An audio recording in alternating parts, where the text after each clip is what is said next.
Hello, friends, family, co-workers, acquaintances, Strangers on the internet. strangers on the internet, trolls. You're all welcome to the First Issue Club. Join us, if you will, to our ongoing weekly adventure wherein we discuss first issue comic books. Why do you ask? Well, they're the most accessible. They're introducing those fun, new, exciting stories in every single genre you could ever imagine. Man, we love to read.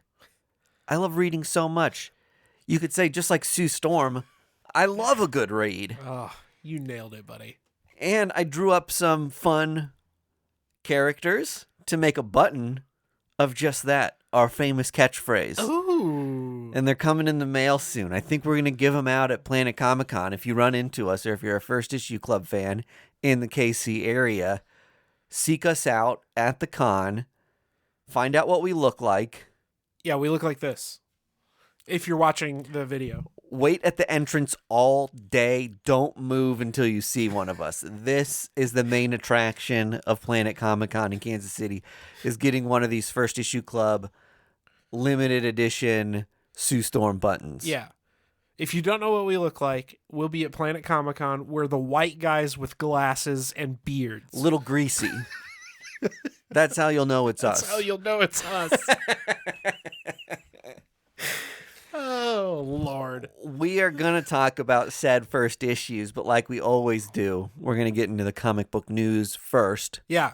This week, I think a lot to talk about, and we may even have a bump in listenership this week because there's so much being said about Marvel movies, and boy, do those SEO intrigue into those things, and our search engine optimization power that we put into our blog listings help us get some plays on these episodes. That's right. So let's get into it and let the transcript show. We're talking Marvel Cinematic Universe, baby. Deadpool. Deadpool. Trailer. Madam Web? What's going to get hits? Yeah, I don't Morbius. know. Morbius might do better than Madam Web. Okay, so I want to bring this up in particular based on one, I think, comic book conspiracy theory I have floating around my head. Okay. Yeah. All right. These Sony Marvel movies, if you've been a comic book fan for a long time, you know what I'm talking about already. Yeah, the best Marvel movies. Go on. Let me try to summarize it for people who don't know the difference between Sony Marvel movies and Disney Marvel movies. They're their own sub-universe that's separate from the Avengers stuff. So, They're the movies you have to call your little nephew up and be like, who is this? yeah, right. Who is Those this are the movies. weird, obscure character? In any case, typically known for being subpar, Madam Web is a movie that was kind of getting drugged through the mud before it had even come out. Yeah. Which is an unfortunate thing that I think happens to a lot of comic book movies, especially a lot of women-led comic book movies. Which I don't understand this because it's a superhero movie starring Sydney Sweeney, Yeah. which is like an AI generated dude fantasy. Right? Like if you told ChatGPT to envision Write a successful comic book movie. a successful comic book movie for men, Yeah. it would be like Spider-Man starring Sydney Sweeney. They killed it on that casting. I know they started making this movie forever ago, and in the interim, Yeah. Sydney, not that Sydney Sweeney wasn't immensely famous before, but she's become like hugely famous over the last like 8 to 10 months. I Yeah, feel she blew up. Yeah, she's like more of a household name now. Okay, I think the MCU has been suffering lately. We talked about this last week. Sure. Millennials and Gen Xers are more and more disinterested in going to the movie theater less because of this. One of the biggest reasons that's been cited is superhero movie fatigue. Yeah. Another thing we talked about last week, so I won't get into it again. Disney has been throttling the cadence in which they're putting these movies out severely compared to what they used to do. Yeah. And one thing that they can't control is how often other people are putting out Marvel movies or or just comic book movies in general, right? Sure. And I think Marvel is trying to fight this like secret battle with Sony. So they're not poisoning the well of MCU hype, because most audiences don't necessarily know or understand the difference. There's so many MCU movies at this point that I can barely keep track of them, and I host a comic book podcast. Yeah. Right? So the other ones that kind of tie in or don't at all, like, what is happening here? Yeah. I think Madam Web coming out and Disney announcing 5 new things or rumors coming out about several new Marvel Comics things this week is no coincidence. I think they're trying to hype you up for their stuff and provide clarity on what's theirs and what isn't theirs by news dumping during the release week of Madam Web. I see what you're saying. I finally got around to my conspiracy theory. I get it. I feel really, I know it's a conspiracy theory, but this is one I truly and honestly believe this is why so many things got dropped this week. Yeah. I mean, that makes sense. It's all like big hype stuff too. It's not like, oh, Eternals 2. Yeah. You know, like stuff that would be like the regular churn that we're expecting. It's like, hey, X-Men the Animated Series and Deadpool 3 and Fantastic Forecasting. Yep. And, you know, like heavy hit stuff. Rumors of a Midnight Suns movie. Yes. I think we talk about each of these things. I think they're each their own news hit. I'll say that as we're recording this, Madam Web has only been out one day. I intend to go see it. As do I. And give you all takes. I'm looking forward to it. I go into it with an open mind. The thing that I'm hearing the most about it right now is one of my least favorite words that's becoming trendy lately, which is mid. Sure. I don't know why. I just hate that word so much. Yeah. Maybe just because it's like a casual way of saying not impressed, and people say it so often that it's just like... It's the least descriptive descriptor you could have. Yeah. Like, it's even worse than saying, oh, that was bad. Right. Like, yeah. I completely agree.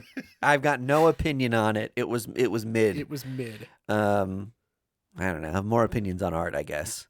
I will say, for those of you going to see Madam Web, I have confirmed no post-credit scene. Don't stick around. Go to your car. Oh, really? Okay. Yeah. That's good to know. I always look because I have to know. Yeah. Can I go pee? It's embarrassing to sit in a theater until the end credits and a guy's, picking up around you and you're just in the way. Well, and then there's nothing. I have to know who the key grips are, Mike. Right. Yeah. Who did they thank? Who's mixing the sound?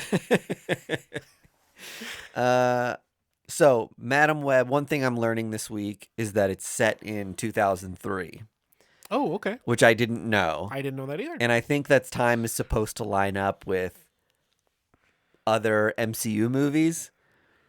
Okay. Because they've got a Ben Parker character in this that you could be led to believe is the Tom Holland Spider-Man's dad. Interesting. So if this is set in 2003... Okay. And maybe he just got his wife pregnant. Yeah. That would make Spider-Man about 20 years old. Sure. Around the next time a Spider-Man movie comes out. And if Tom Holland's supposed to be graduating high school, then timing kind of adds up. Yeah. So you've even got Sony trying to like confuse you more and be more tied to this thing that they're like kind of sort of not necessarily a part of. But another thing with the reviews is that people are saying it feels like a 2003 superhero movie. Sure. Which is kind of a knock, but at the same time, I'm hearing people say it's kind of fun. Yeah. It was almost like a nostalgic, like, so goofball-y, and it's of its own genre. Yeah. Like, because, look, I will defend. I'm pretty sure it came out in 2004. I'm not going to double check because it doesn't matter that much. Yeah. That Thomas Jane Punisher movie slaps. Oh, yeah. I fucking love that movie. So does the Ray Stevenson one, Punisher Warzone. Pretty sure that came out in 2008. But if Madam Web is like those, I'm in. Sure. I won't apologize for my opinions. We'll see. I'll go see it this weekend, and then we'll have some takes on it next time. Maybe on the Patreon. A good a time as any to promote our Patreon. If you can't get enough First Issue Club, move on over there for an extra episode a week. And every once in a while, we write articles and upload videos of more stuff. So and have talks with our Patreon members. Yeah, that's right. We've got a Discord too. That do you have to be a Patreon member to be in the Discord? No, nope, it's open for everybody. So just ping us on social if you want an invite to the Discord. Yeah, we'll chat. We'll have ongoing conversations there. Okay, let's get into the individual MCU announcements.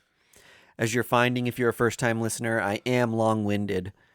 Take it or leave it. Maybe that's part of the essence of hosting a podcast. You just got to keep talking. That's the whole idea. I introduced the idea of talking about these things 15 minutes ago, and we're just getting to them now. Perfect. Okay.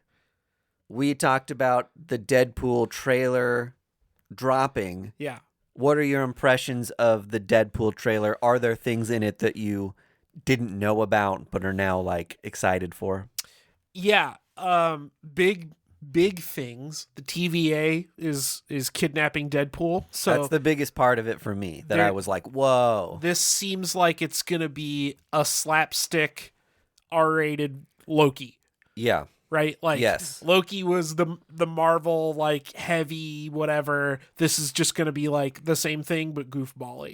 I think a great chance for them to skip around different Marvel stuff too. Yeah. So I think there's going to be a lot of cameos and a lot of jokes at the expense of the rest of the MCU. Yeah. Knowing like the Deadpool movies being the fourth wall breaking thing. Yeah.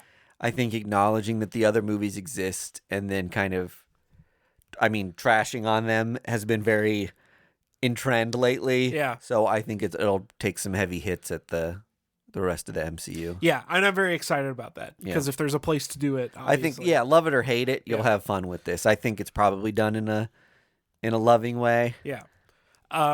Obviously getting the yellow suit Wolverine is pretty cool. Yep. But Patch showing up, or at least a nod to Patch. Yep. The white suit. The rumor churning around the internet is that that's actually Daniel Radcliffe, not Hugh Jackman.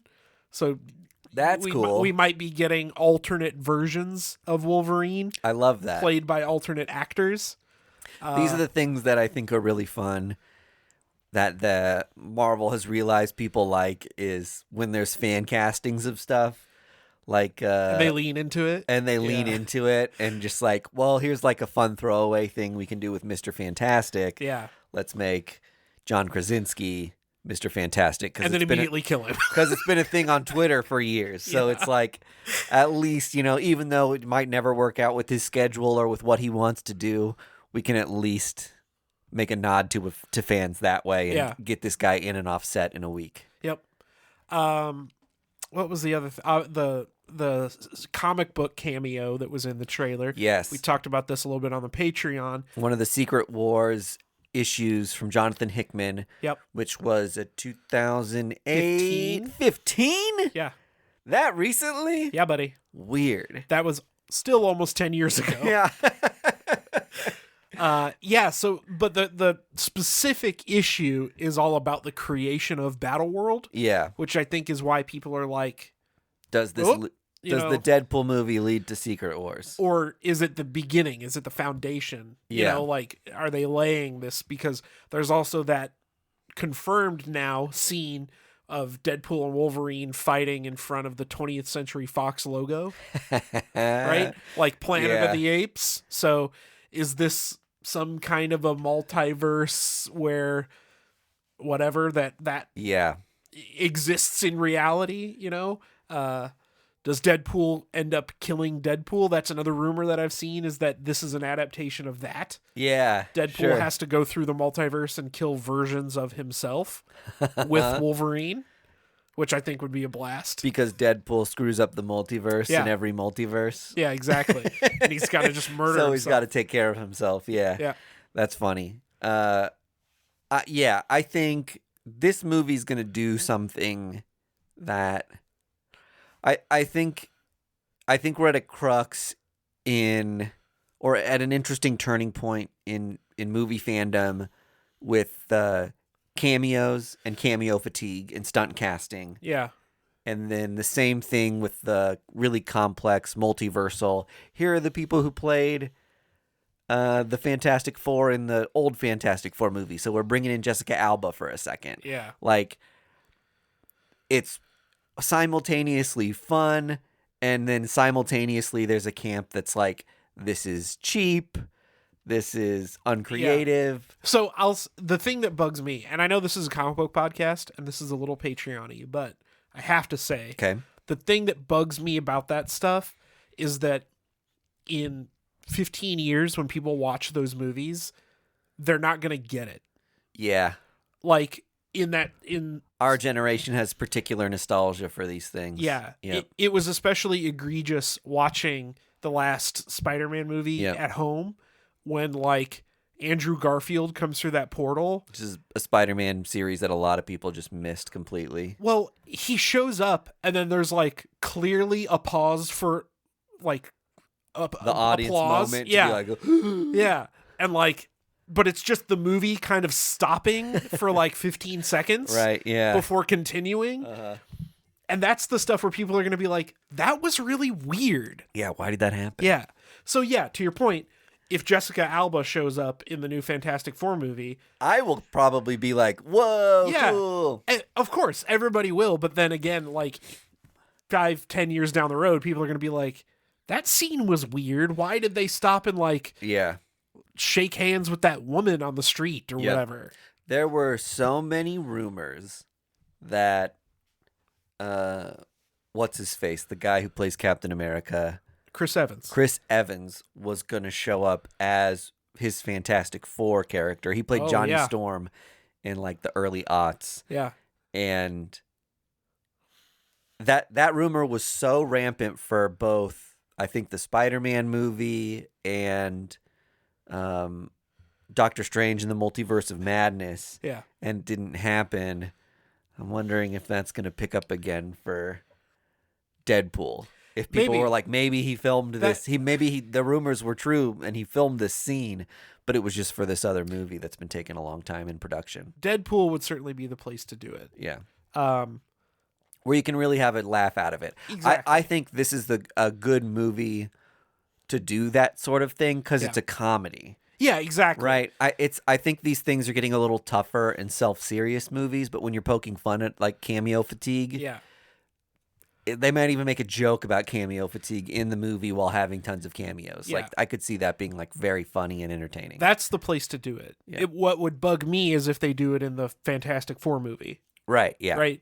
Because I am absolutely, and I think you'll agree with me, I am in love with that announcement picture that they did of the Fantastic Four. Let's switch gears and focus on that specifically. This week, Marvel announced the official casting for the new Fantastic Four movie. Yep. Headlining that casting, is Pedro Pascal as Mr. Fantastic. Great casting. The promo picture they released for it looked like a sitcom movie poster. Yeah, but done in like art pop. Yeah, sort of style, or like a Jack Kirby pinup. Yeah, in the middle of a Fantastic Four issue. Yeah, certainly. That was the vibe. Or they're like hanging out in a living room. Yeah. It's rumored to be set in 1960, which I love. I love that idea. Well, and I think that's a thing that seems so crucial to Fantastic Four to me is like the time frame. Yes. And I've always loved like the classic stories, but they've never felt quite right in all the modern like interpretations of Fantastic Four. And maybe that's just like as a hyper specific thing for comic book fans who look at them as like the first family of Marvel. They got going before Spider-Man. Yeah. And a lot of the OG storylines and weird spin-off villains and characters first appeared in Fantastic Four series. There's so much iconic Jack Kirby art in those books and so much like universe setting with Galactus and Silver Surfer and the Watcher that I don't know. It just seems like a vintage classic. It should be a period piece. Yeah, it would be cool. But you wonder, you cast all these people in something set in the 60s. All these movies get crossed over with each other, and that's like Marvel's bread and butter is saying, well, check it out when we throw these characters in with these characters. Yeah. Can you do it with characters that are in a period piece? You're going to have to do like time travel or something. I think you could make it work. Yeah. Yeah. If a guy is able to stretch his eyeballs across the room, okay, he lives a little bit longer. It was really obvious how they were going to do it in the Captain America movie if you're a comic book reader. But in this Fantastic Four one, I just don't feel like there's like a no-brainer like, they'll bring it into the like modern era by the end of the movie sort of route there. Unless they go off planet fighting Galactus or something for a while. Oh, and then don't age and then come back. I think it would be very cool if they did the movies like they did with those X-Men reboots, where it's like, the first one takes place in the 60s, the second one takes place in the 70s, the third one takes place in the 80s. Are the Fantastic Four ever referenced in any of the other Marvel movies? I want to say that there's like... Are they ever like... Not to mention that big rock guy I keep seeing. I don't think it's that obligatory, but I want to say that there was like, the Baxter Building shows up in a movie or something, like one of those kind of throwaway things. Yeah. I don't think, other than obviously Doctor Strange, they got name dropped because Fox owned the rights still. Yeah. So that makes it a little more complicated. What about this? Fantastic Four, set in the 60s. Yeah. It's its own separate universe. Because of Secret War, that Fantastic Four and that Doctor Doom they get pulled into Battle World. And then once Battle World and Secret Wars are said and done, everybody's on the same timeline, and that brings the Fantastic Four into 616. I love it. Cut, print, problem solved. Sell it. That's a great idea, Mike. Man, what a nerdy little statement. Well, because then you could even do like, this second and third and fourth movie happened before they went to Battle World. Right, yeah. So don't worry about it. All right, did you watch the X-Men 97 trailer? Yeah, man, it fucking rips. They used the theme song. It was cool. That theme song's so good. It's incredible. Yeah. I decided long ago that theme song and the Power Rangers theme song are the reasons so many of our generation like heavy metal. Oh, yeah. Right? Like, yeah, sure. You listen to that X-Men theme song twice a week when those shows are on, and of course. Yeah, it picking up speed, doing like the octaves is like really tight. Of course you're gonna love it. It's such a cool riff. Go Power Rangers. I never associated that with metal, but like, yeah, you're totally right. It's heavy guitars and stuff. It totally is. Same thing, wasn't Dragon Ball Z's theme song kind of metal? Dragon. Rock the dragon. Dragon Ball Z. I don't remember the lyrics. I can't remember the music, though. I want to say it was more like it shredded. Yeah, maybe. Yeah. Maybe it did. We'll listen to it after this. Hell yeah. Well, we're going to watch some DBZ. We'll wake up everybody in the neighborhood. We'll blast it. on some big speakers. Yeah, it looks cool. They're picking up where the original cartoon let off, which I didn't remember where it let off, but apparently it was Professor X passing away. Oh, okay. Yeah, that does not ring a bell. But the crazy thing is they got really heavy with that cartoon. and started to do like way more serious storylines and more serious tone with it. Like they did the whole Dark Phoenix thing. That's the best adaptation of that comic line in media. Isn't that wild? They did that in a cartoon. It's like supposed to be a kid show, and it's like super dark. But it got really serious and had like less yucks and throwaway fun lines in it. And I think X-Men 97 is going to cater to that crowd.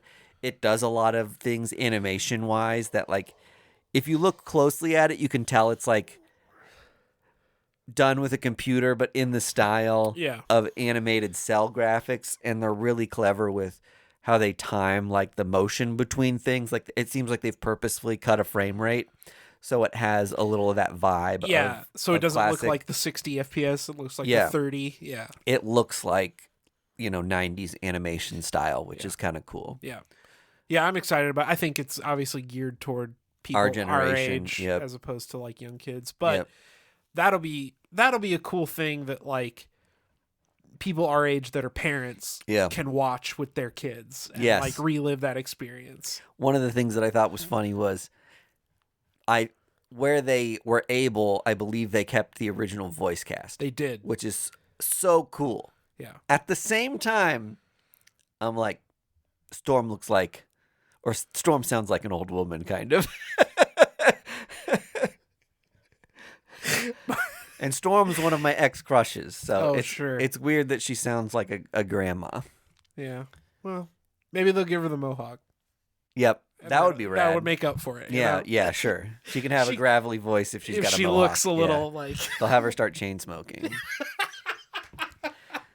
We'll see. That's really all I have to say about that. It's just kind of like interesting to see it back again, and I like that they kept the art style kind of true to what it looked like back then, and it's always rad to hear that song again. It gets you in your feels. All right, I wanted to talk about the Midnight Suns movie that's rumored to be directed by the guy, I don't have his name handy, but the guy who directed the Werewolf by Night short on Disney Plus. Oh, no kidding. Okay. So that was a very cool thing that was done in black and white and then got subsequently released in color. Yeah. This past year, like 2 or 3 years after the fact. Yeah. So I wanted to kind of speculate with you who might be cast in this, like what existing MCU characters, because obviously Midnight Suns is going to be a crossover. It's like a team sort of comic. In that team, you've always kind of had your evil, dark... Well, there's supernatural slanted. Supernatural, sort of characters that feel like demonic or edgy. Yeah. And so we're probably going to play mostly with existing characters you've known coming together, and then there'll probably be a couple new characters as well. Yeah. I think the easy headline is my boy, Moon Knight. Moon Knight seems like an obvious. You have Oscar Isaac come back to lead it. That's a big name you can have. And then you can kind of cast unknown people, Ghost Rider is typically associated, Blade. Blade's must, I think, for this. I think they probably might have even said, hey, what's a fun team-up movie we can do that's not Avengers, because people are worn out on Avengers. Yeah. And they probably were like, well, Midnight Suns is one that we can pull some people in. Yeah. That might be the reason why Blade even got a movie in the first place. Well, and was towards the end goal of Midnight Suns. Yeah, with the Blade movie running into the problems it's run into. I don't know much about that. The writer and director, I believe, both quit. Oh, wow. And Mahershala Ali, who is cast as Blade, is apparently not like super happy with that movie either. Oh no. So that would give them an opportunity to introduce Blade. Yeah. And give them time to correct that ship. Sure. As it were. Right? Yeah. Let's get Blade in. Let's get the Blade machine fired up. Yeah. So people are excited about it. Because that is the issue, is not people being excited about Mahershala Ali as Blade. Like, I'm jazzed about that casting. Yeah. The issue is that the movie is like apparently not good or something. Who knows? Yeah. So yeah, those kind of three cast somebody young as Ghost Rider. Yep. Kind of easy. This might be a hot take, but I would actually love to see Iron Fist show back up.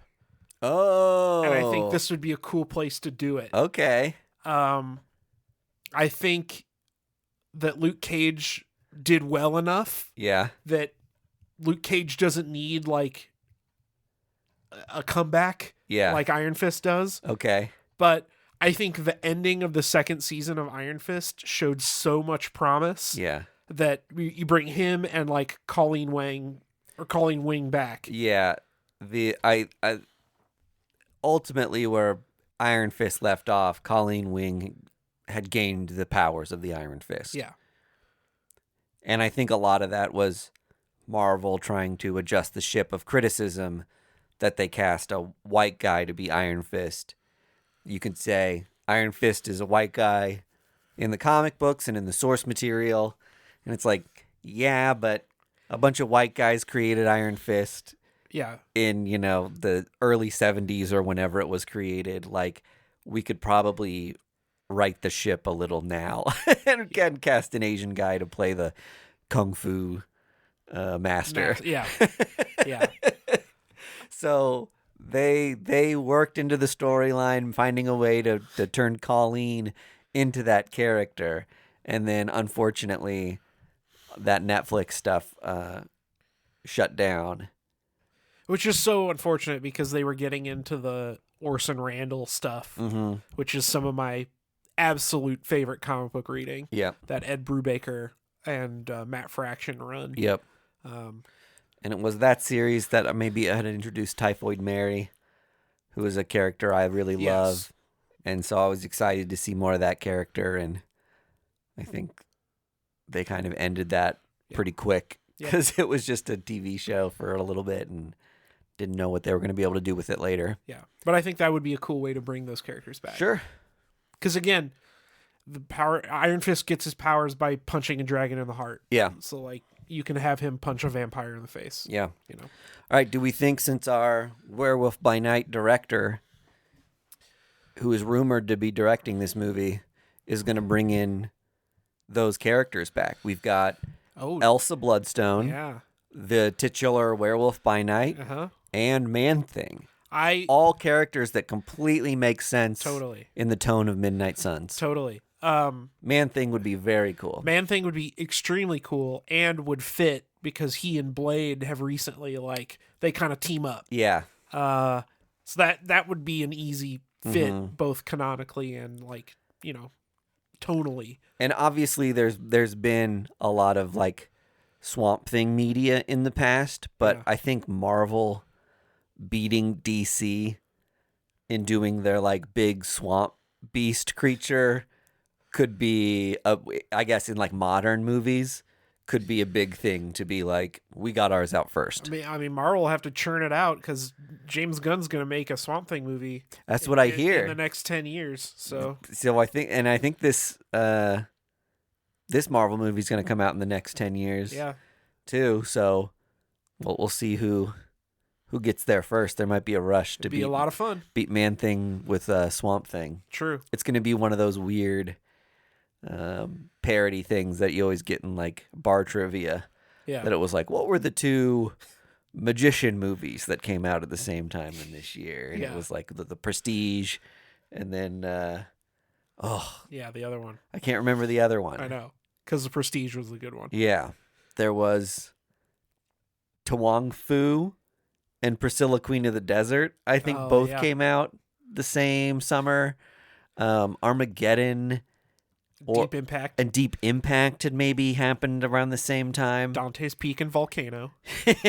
Yeah. Right? There's so many of them where it's just if we could have just edged them out by a week. Yeah. Ours would be the movie to go see. The Prestige was great. It's a Christopher Nolan movie. Yeah, that was one of the first Christopher Nolan movies I remember being who is this director? This was so good.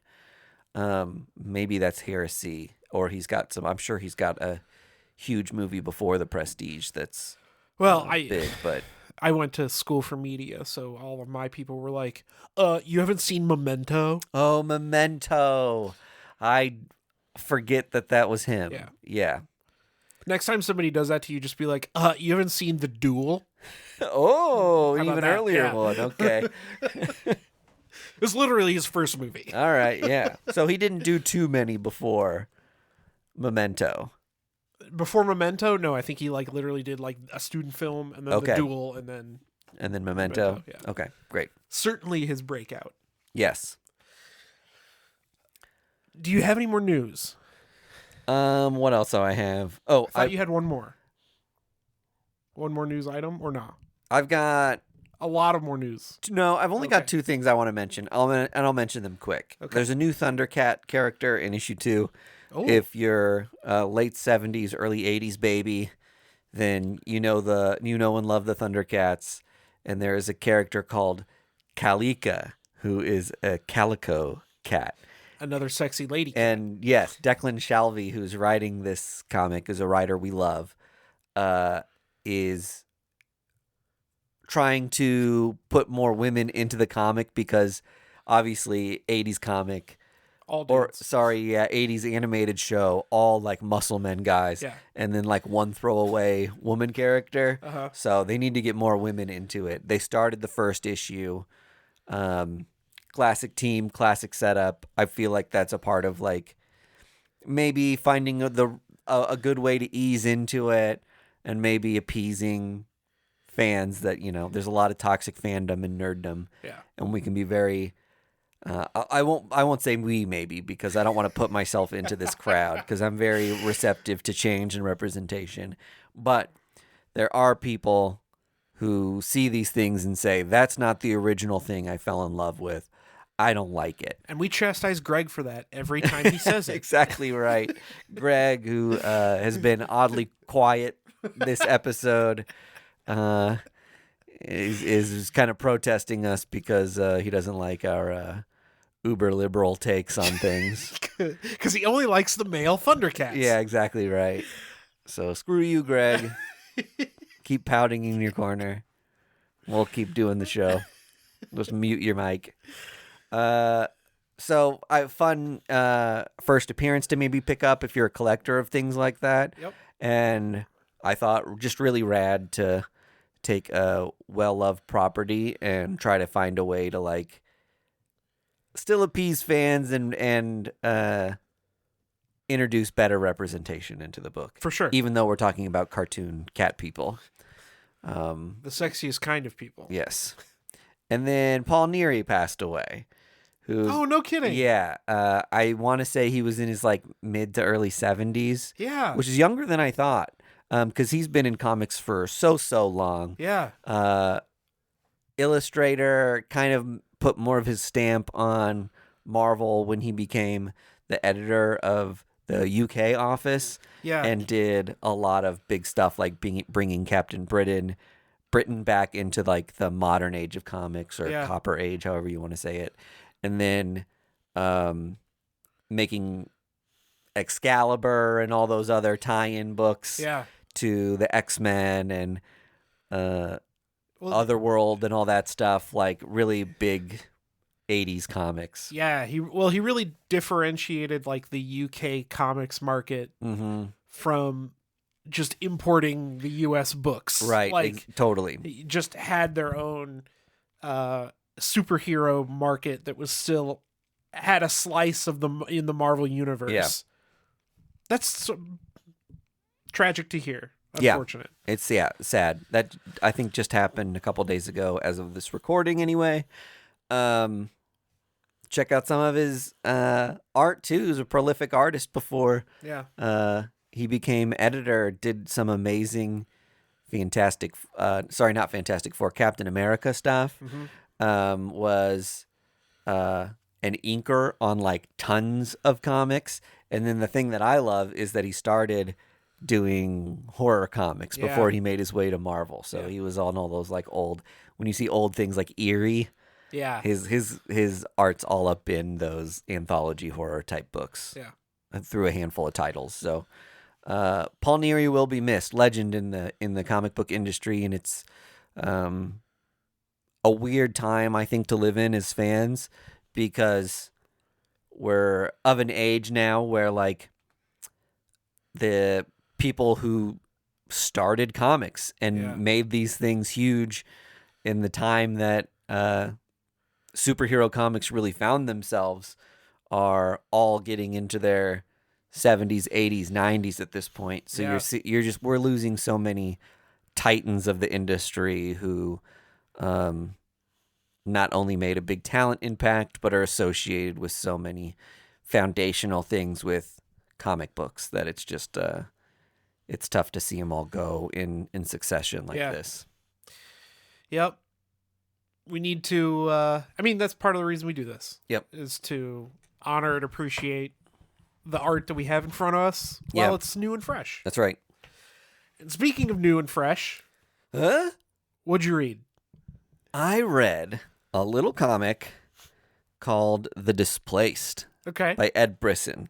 Love Ed Brisson. This was a big boom release this month. Okay.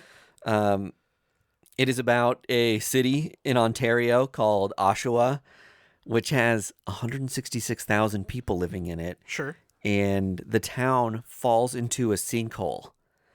And the people who are trying to get their way in or lived there but just happened to be outside of it are kind of being held in like a community hall, like triage center, where they're just like making sure people are okay, getting their story before they let them go back to their lives or stay with loved ones.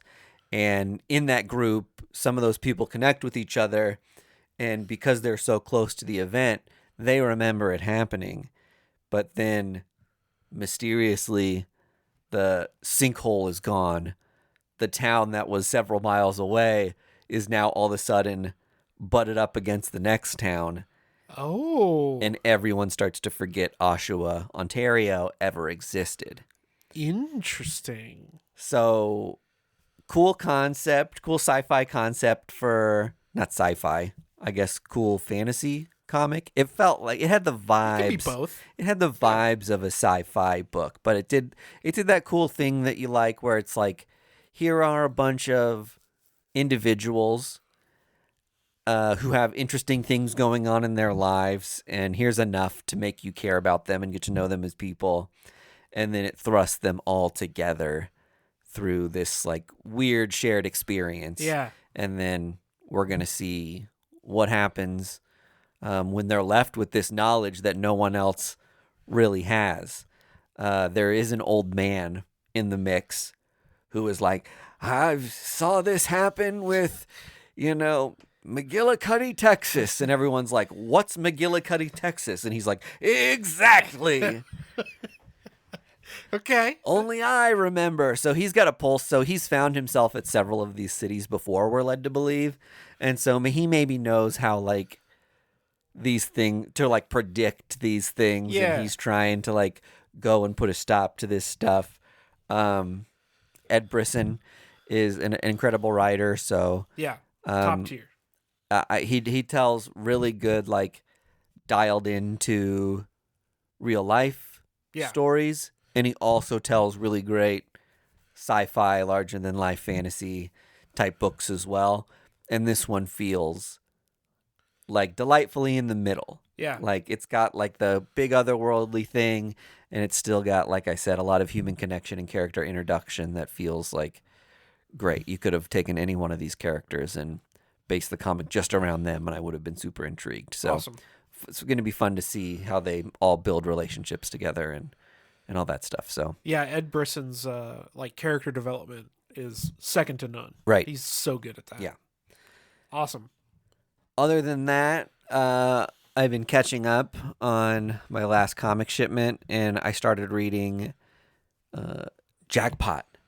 Oh, yeah. Which is a gang war event tie-in at Marvel, where we've got Mary Jane Watson, the one-time wife of Peter Parker, Spider-Man, finding herself with superpowers. So she's decked out in her own superhero costume and has kind of been gallivanting around and trying to find her place with these newfound powers. And now she's like kind of made it official and is trying to like have a go or an outing at it. Cool. With like, now I've got my full-on outfit and am dressing the part, and I'm going to try to actually help out during the chaos. She's also got her husband, who's a character that got introduced to Amazing Spider-Man recently by Zeb Wells, and he's kind of like her man in the chair. Oh, okay. So he's like in the earpiece. He's her oracle. He works on her tech. Yeah. Yeah. Cool. So should be fun. I'm just interested to see if the jackpot thing sticks around. I think the name jackpot is cute and fun. Yeah. Because it's a throwback to the first appearance of Mary Jane, where she says that famous line, if you're a comic book fan, you know it anyway. Face it, Tiger, you just hit the jackpot. Yeah. Referring to herself having a chance to date her. So should have named herself Tiger. Yeah. So jackpot, fun character name for her, and her superpower is like random chance things. So it's like, does she get lucky or not? Does she hit the jackpot on whatever her random power of the moment is? So 1 second she might have like a freeze ray, and the other second she's going to be like controlling plants around her. That's wild. Like just a tour through all the typical superpowers and things like that. Yeah. Which I think it's not only kind of fun conceptually, but it's probably more fun even like visually. Yeah. Just that, like, what a challenge for the artist of each book to be like, okay, I got good at drawing crazy ice beams. Now I got to do a shit ton of foliage on the next panel for this. Like, it's just a tour de force of big action sequences. Yeah. Classic comic book stuff. Yeah. How about it? Yeah. Cool. Bigger and better and uncut. So yeah, that's what I have to offer this week. A lot of indies.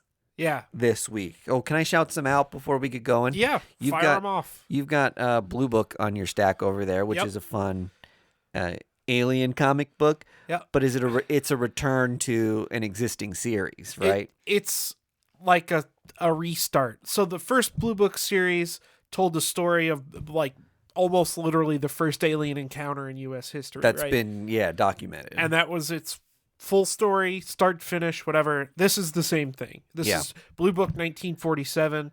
It's just another self-contained, probably 6-issue series of an alien encounter. I love it. I love alien stuff, but I'm also simultaneously terrified of aliens. Dude, same. And I love that these comics are like written like historical accounts. Yeah.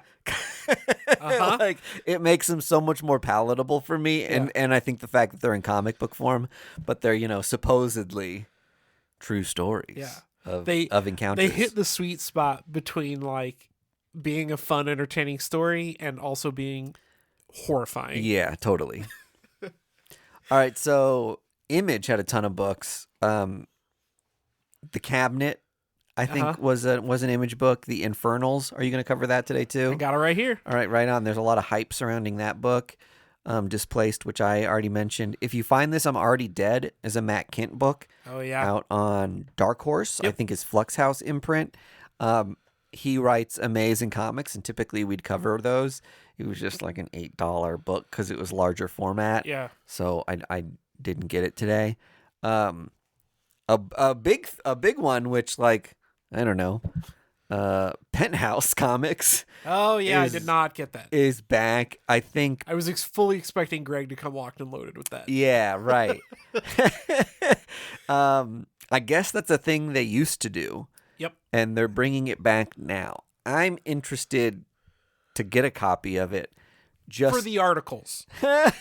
Well, just because I'm curious, like, is it like porn?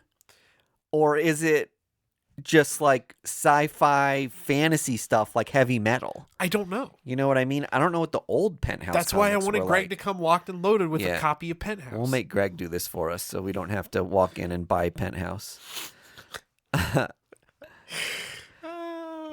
But there was like a shit ton of covers from some artists that I really liked. So it can't be given the talent that I saw associated with it, yeah, I would assume it's something that handles femininity and sexuality well. if at all. If at all, Yeah. right. I think it's like a kind of sex. I'm assuming moving forward, it's treated as like a sex positive thing. Sure. Otherwise, the creators I saw would probably want nothing to do with it. Sure. Yep. That's my assumption. Probably Okay. a little classier than Hustler comics, too. Yeah, right. Exactly right. Those I wouldn't question, but I would just not buy them. Yeah, definitely on Xenoscope. Hustler makes oh my gosh, perfect publisher for this. And then Marvel has Night Thrasher, DC has Sinister Sons. Those were kind of the biggest couple. There you go. Those were kind of the biggest couple books on Marvel and DC. Otherwise, really independent heavy week for first issues. Yep. Which I think if you're onboarding yourself, independents are a great way to start. So check one of those out. For sure. Well, you shouted out the 2 books that I brought to the club, or 3. Right on. We talked about Blue Book. It's James Tynion and Mike Omeg. You can't go wrong if you're into alien stuff, or I would even say if you're a true crime fan. Oh, okay. I think this would appeal, right? Because it's got that true crime vibe. The first series certainly did. Yeah, and this is the same way. This is another, guy's in a plane and he sees a weird thing and it takes over and ruins his life. Like, that's the story of every alien encounter. Have I told you my friend's alien story? Yes. I think we did this on the Patreon. Yeah. Yeah. Yeah. Super spooky. Yeah.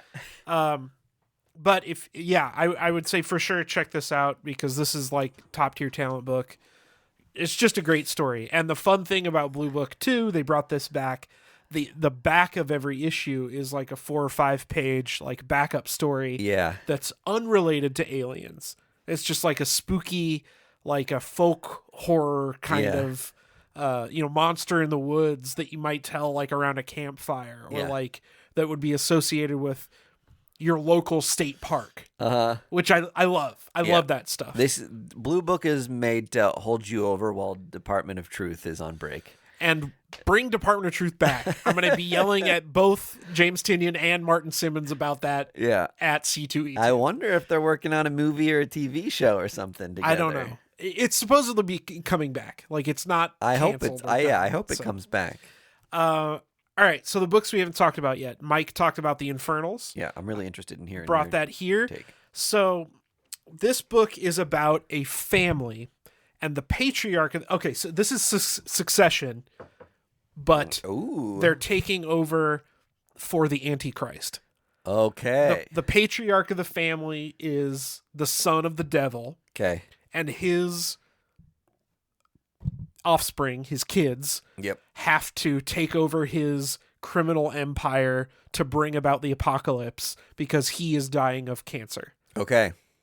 And each one of them has a special like demon power, and they all like the dad's right hand man is like a goat headed demon that like talks to him. Yeah. Just a super interesting, super fun book. Yeah. Seeing all these kind of like shithead people be shitheads to everyone around them and each other. Yeah. Is, that's the format of TV that people kind of enjoy. Yep. And seeing that translated into them being literal sons of and daughters of the devil is very interesting. If you don't want this spoiled, skip ahead, but the last couple pages give you the antagonist, or the opposition, I'll say. So the family's in charge of this criminal empire, right? And throughout the story, the dad rejects injecting technology into their empire, right? Okay. The last couple pages, this guy's talking about, he's vaping, he's got the haircut, he's like a tech bro, right? And he's talking to this board of directors in New York City about, we're going to modernize and you need to help us spread the message, right? And then you flip the page and he's talking to a board of biblically accurate angels. Okay, wow, yeah. So presumably you're going to have a company or business that is angelic or heavenly backed versus this family who's like a crime family mob paralleled with the devil. So, well, and the funny thing is we look at like big tech and billionaires now, like they're just as evil as a crime family. So it'll be interesting to see what angle the comic takes. Yeah, it will be. And I'm very excited about this. This is one of the first issues that I've read that's like I can tell that I'm in for the long haul with this book. I'll say I really was raised Catholic. Really love demon and possession stuff that plays with religion and all those symbols. Yeah. I love the show Evil, which is like a kind of like, it's like an investigation CSI type show where they try to figure out like, oh, was this an actual possession, or do we find like the, voice modifier technology in the bed and somehow they pulled off this like crazy tech heist thing. Yeah. I kind of need my biblical stuff like that to ease me in, or I need it to be like, oh, is this stuff true? Are demons real? And play that line. I think that the Infernals, the concept of it, is harder to sell because it cannonballs into just like, there's the devil and he's got a whole family and their crime family, and God runs Tesla, and and one of his angels is Elon Musk type, and they're trying to do business above board while the crime family's trying to do it below board. Like, that's just, it reads as shark jumpy. Okay, in a synopsis, right? Yeah. But I think you read the comic, and it's probably a lot cooler than that. Yeah. I think it's just one of those things where the synopsis doesn't do the comic justice because so much is fucking happening, or so many ideas are introduced in like one first issue. Well, yeah, especially talking about it on a podcast it does not do it justice. Right. But the characters are all extremely believable. They're even the goat-headed demon that you spend a lot of time with is like speaks colloquially and is like clearly meant to be like the Alfred to the Antichrist's Batman. You know, he's a helper guy. He doesn't really get involved, but he's more of just like a guide, that kind of thing. Right. It never felt like it had a sense of like weight. Yeah. It didn't feel like it was trying to too make many a ideas, statement. too many things. Yeah. So it's definitely one worth checking out. I would say for sure. And it's on Image, so the first issue isn't like $25. Yep. $3.99. It's certainly worth putting $4 toward to see if you like it. Yep. No ads. I don't know if there were ads. I mean, maybe it would. I kind of don't pay attention to Typically aren't in Image comics. There aren't. So you get more bang for your buck. There you go. Anyway, that's the Infernals. Good stuff. The other book I read was Sinister Sons, out on DC. I was a huge fan of Super Sons. Yep. So this was an instant purchase for me. Super Sons is a pairing of Damian Wayne and John Kent. Yes. Batman and Superman's kids. Yep. I had to get this cover because it cracked me up. So it's an acetate cover of what looks like a guy in a trench coat. Yep. Like Sidney Dodd's The Sandman or whatever. And then you flip it open and it's two kids in a trench coat. Yep. Classic. Cracks me up. So anyway, Sinister Sons is the story of confirmed Zod's kid, General Zod, the Superman villain. Okay. But he is trying to find a planet to take over. Okay. And he runs into the planet of Sinsun. I think that's the kid's name. Who believes that Sinestro is his father. Okay. But that he is trying to prove it. So he's got this little club of all his friends called the Sinister Crew, or the Sin Sun Corps, Sinister Corps, whatever. And his plan is to build a ship to get off planet so that he can find Sinestro, get some of his blood, and prove that Sinestro is his father, that he's worthy of being, a Yellow Lantern. Okay. That's what he wants to do. Got it. So these two are going to butt heads because Zod's kid wants to take over the planet and Sinestro's kid wants to leave the planet. Okay. And they're going to end up presumably teaming up because Sinestro's kid steals Zod's kid's rocket to get off the planet when he lands. So, all right. Very fun, very lighthearted. I would say I think you need to be into DC lore a little bit. Yeah. But I could also see that's a lot of nods to like kind of, I don't know, not the most obscure characters, but characters you got to be a comic book fan to be aware of. I would say that's fair. But I could also see kids who want to just see, like, read books about other kids, like, goofing off. So did this read kind of like a family-friendly comic? I mean, same way Super Sons did. Okay. It's a normal comic book. It was not, huge font and 5 words per balloon. Yeah. But, yeah, it was lighthearted. It's kind of kids being kids. Okay. They think they're, like, bigger. Their pants are too small. They're they're too big for their britches. Their britches. Yeah. That's the whole like vibe you get from both of them. Their pants are too small. Thank you. Yeah, I couldn't think of the phrase. Their pants are too small. So it was a very fun book. If you like Peter J. Tomasi, he's great. This is an easy buy. I think it's probably going to end up being a limited. Yeah. It doesn't seem like it has a lot of like ongoing potential, but right. It's very fun. Very fun book. The back of the acetate cover is just clear. Yep.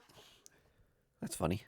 And again, DC is doing that thing where you get the regular cover inside of the that's kind of cool. The variant. So this actually has 3 covers. So funny, yeah. The acetate one, the joke of the acetate, and then the regular. So how about that? Anyway, 3 covers on your comics. Thanks, DC. What do they think of next? 4 covers on their comics. You own any double covers? I do. We didn't talk about this in our we talked about Error Comics on the Patreon this week. Yep, just the one. It's a variant of, remember when they did those like Cult of Carnage, like Web of Carnage spin-off books? Yeah. One of those that I have is like a variant cover that has another variant cover stapled on top. Yeah. So I don't have any that I know of anyway. It's funny have you seen when they grade those? No. So when they grade them, the grade you get in the corner is the condition of the inside. Oh, interesting. Page. So it'll say in the grading notes, it'll say exterior cover 9.4. Uh-huh. And then the comic will still get a 9.8, right? A lot of times the thing that's bumped or dinged or dirty is the exterior cover. You could rip that off and have a completely minty copy of the comic right underneath it, right? Well, that's exactly what I said when DC started doing this. People are going to buy the variants and just rip the variant cover off. Yeah, so they have the pack A-cover. Fresh A cover. Yeah. It's 100% what's going to happen.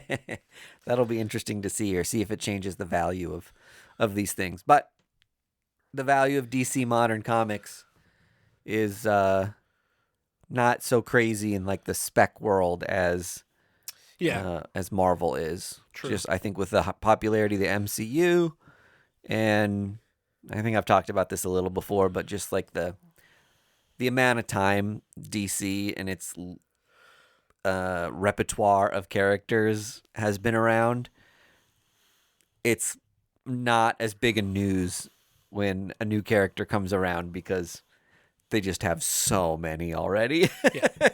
Well, and historically, DC will introduce a new character and they will be gone next week. Yeah. Like, is Punchline still around? not really. Yeah. Anyway. Anywho, how? We did it again, We Mike. did it again. Another successful episode. Or I guess you be the judge of whether we're successful or not. False. We are the judges, and it was a success. All right. Another 10 out of 10. You're welcome. And we'll see you next week. Bye. First Issue Club is edited and produced by Mike DeStacy, Greg Lichtag, and Andy Vargas. Follow us on social media at First Issue Club, and check out our Patreon for videos, audio, and more at patreon.com/firstissueclub.